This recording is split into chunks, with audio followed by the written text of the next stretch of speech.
হরি ওম। অখণ্ড সংহিতা বা অখণ্ড মণ্ডলেশ্বর শ্রী শ্রী স্বামী স্বরূপানন্দ পরমহংসদেবের উপদেশ বাণী, ত্রয়োবিংশ খণ্ড। শুক্রবারের ডাক ও পূর্ণিমার ডাক। শ্রী শ্রী বাবাবনী বললেন, আজ সৌভাগ্যক্রমে হিন্দু এবং মুসলমান উভয়েরই মিলনের দিন।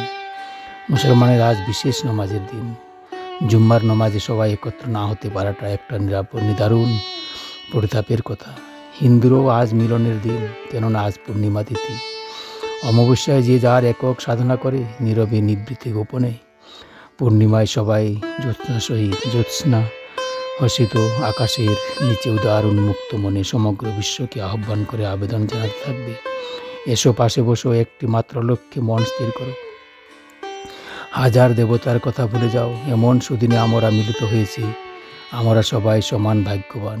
প্রার্থনা করি মিলনের আগ্রহ আমাদের স্থায়ী হোক, শাশ্বত হোক এবং অক্ষয় হোক। রাজনৈতিক প্রয়োজনে যখন মিলন ঘটে, তখন তা হয় নিতান্তই ক্ষণস্থায়ী এবং ক্ষণভঙ্গুর। স্বার্থের ভাগাভাগি নিয়ে রাজনীতির উৎপত্তি। উগ্র স্বার্থবোধ মানুষের সঙ্গে মানুষের মিলনকে কঠিন করে, অনেক সময় অসম্ভব করে তোলে। আমার বুদ্ধির বল আছে বলে আমি তোমাকে ঠকাবো, তুমি তা বুঝতেও পারবে না। এটার নাম রাজনীতি।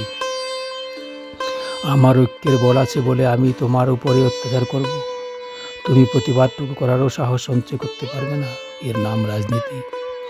রাজনীতির কৌশল করায়ত্তের মধ্য দিয়ে জগৎবাসীর ঐক্য কখনো হবে কিনা এটা সন্দেহের বিষয়। কিন্তু আমরা সবাই একই বিশ্বপিতার সমান আদরের সন্তান। এই বোধের পরিপুষ্টির মধ্য দিয়ে সর্বজাতির, সর্ববর্ণের, সর্ববিধ মানুষের মিলন সম্ভব, একথা নিশ্চয়ই হইবে।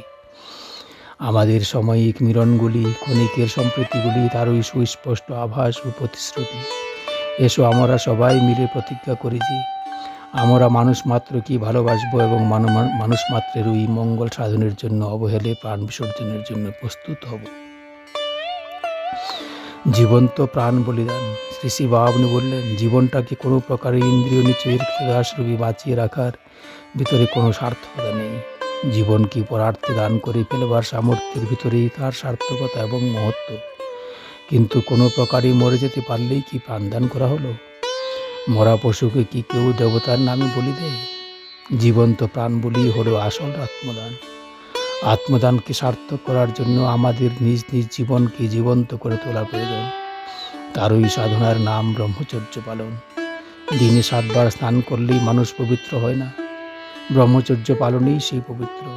5 উক্ত উজু করলেই মানুষ পবিত্র হয় না, পবিত্রতার জন্য দেহ ও মনকে ইন্দ্রিয় সেবার ঊর্ধ্বে রাখতে হয়, তাতেই জীবন জেগে ওঠে।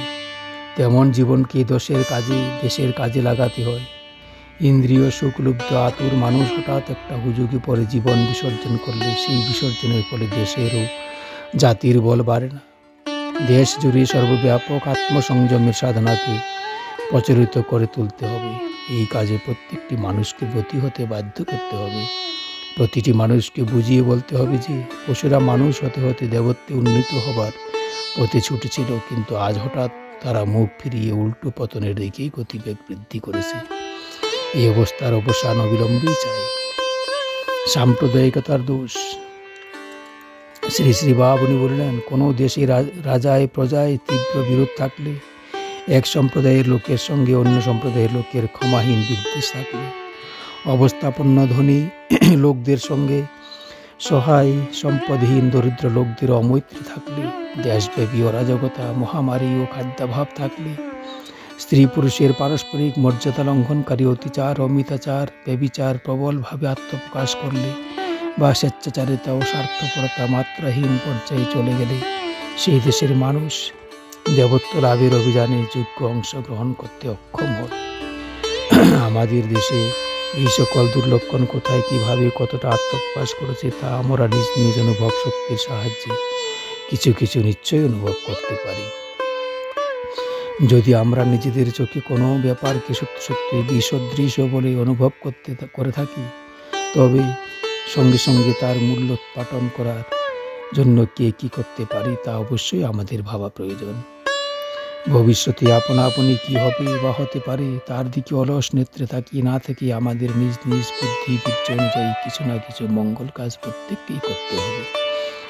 কাজ কিছু করতে না পারি, মঙ্গল কথাও তো কিছু না কিছু বলতে পারি।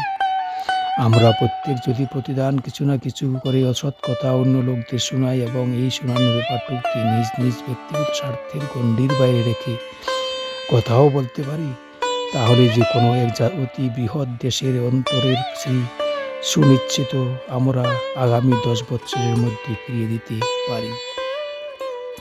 অন্তর যদি শুদ্ধ হয়, চিত্ত যদি সুচিতা অর্জন করে, তাহলে বাহিরের পাগলা তাণ্ডব আর কতকাল চলবে?